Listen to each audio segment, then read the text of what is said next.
अस्सलाम वालेकुम। एक आप लोग से शेयर करना चाह रहा हूँ, मुसलमानों से ख़ासकर।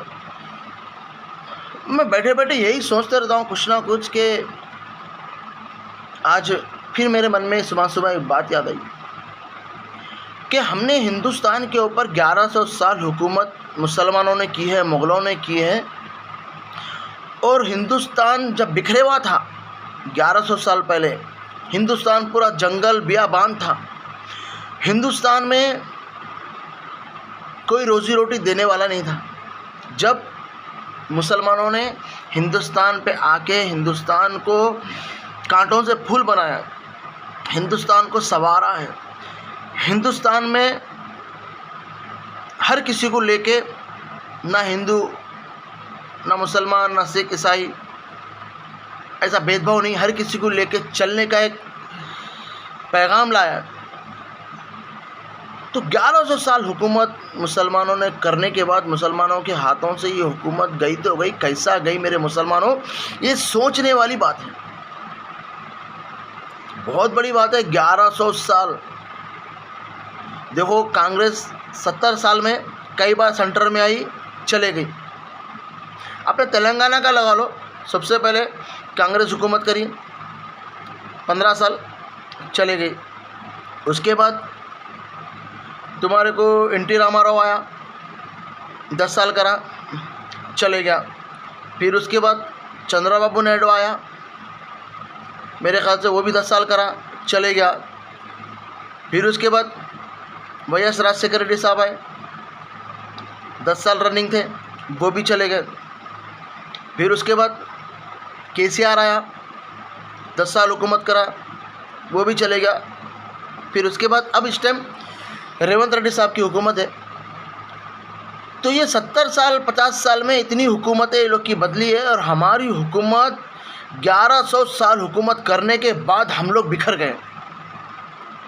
ये बहुत सोचने समझने वाली बात है। 1100 साल हुकूमत हिंदुस्तान में करने के बाद भी हम हिंदुस्तान में पकड़ नहीं बना पाए, हम हिंदुस्तान को अपना जुट नहीं बना पाए, और हम बिखर गए। और आज हम पुलिस स्टेशन में देखो, हाथ बन के खड़ना पड़ता है। कलेक्टर के ऑफिस में जाके देखो, हाथ बन के खड़ना पड़ता है। कहीं की गवर्नमेंट की कोई भी चीज़ की ऑफिस हो, हाथ बढ़ के खड़ना पड़ता है। किसी भी काम के लिए आज हम हाथ बन के खड़ना पड़ता है। 1100 साल हुकूमत करने के बाद आज हम हाथ बन के खड़ रहे हैं। बहुत सोच समझने की बात है मेरे भाइयों, ये बहुत डीप की बात है कि हमारे में से क्या कमी आ गई थी, हमारे में से क्या हो गया था, क्या हमारे हाथों से, हमारे मुग़लों के हाथों से ये हुकूमत चली गई।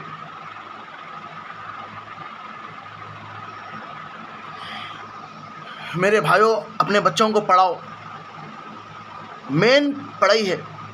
अल्लाह ने कुरान पाक में फरमाया है, अल्लाह के लफ्ज़ के बाद, कुरान पाक में अल्लाह के लफ्ज़ के बाद सेकंड वर्ड आया है, वो है इल्म, पढ़ाई। तो अपने बच्चों को, हर बच्चों को पढ़ाओ। इतना मत पढ़ाओ कि डिग्री पढ़ लिए ख़त्म कर दो, 10 क्लास पढ़ लिए ख़त्म कर दो, डिप्लोमा कर लिया ख़त्म कर दो। इतना पढ़ाओ, इतना पढ़ाओ, इतना पढ़ाओ कि उसको बड़ी बड़ी कंपनी वाले या दूसरे मुल्क वाले ख़रीदने पे मजबूर हो जाए, अपनी चौखट पे आके खड़े कि आपके बच्चे को हम सालाना इतने करोड़ रुपए देंगे, हमारे पास काम करें। कुछ ऐसी चीज़ें बनाओ अपने बच्चों को कि दूसरे लोग अपने बच्चों के हाथ सामने हाथ बन के खड़े। जो इंसान 1100 साल हुकूमत करने के बाद आज किसी और के सामने हाथ बन के खड़ रहा है, तो समझ जाओ हमारी क्या कमज़ोरी थी होगी। बहुत सोच समझने की बात है मेरे भाई। सिर्फ इल्म है, हम इल्म से किसी और को अपने सामने हाथ बन के खड़ा कर सकते हैं। इल्म, उससे ज़्यादा कुछ नहीं कर सकते हम। इल्म से हम ऐसे मुकाम हासिल कर सकते हैं, इल्म से हम बड़ी बड़ी कंपनी वालों से डील कर सकते हैं, इल्म से हम बहुत सारी ऐसी चीज़ें कर सकते हैं, और इल्म बिना कुछ नहीं। और ये पॉलिटिक्स हमको 70 साल 75 साल से मुसलमानों को ख़ासकर इल्म से पीछे रखा गया है, और 70-75 साल से इल्म से बन के हमको रखते थे ना, तो उनको पता था कि मुसलमान बहुत आगे निकल जाएंगे, फिर हम कुछ नहीं कर लेंगे। ये बहुत सोचने वाली बात है मेरे भाई। अपने बच्चों को पढ़ाओ। मैं देखता हूँ बच्चा 12-13 साल का हुआ कि नहीं, अम्मा काम पे भिजाए थे, चलो 3,000 आते ना बच्चे के, 4,000 आते ना बच्चे के, अरे भूखे रह जाओ, एक निवाला कम खाओ, मगर अपने बच्चे को पढ़ाओ।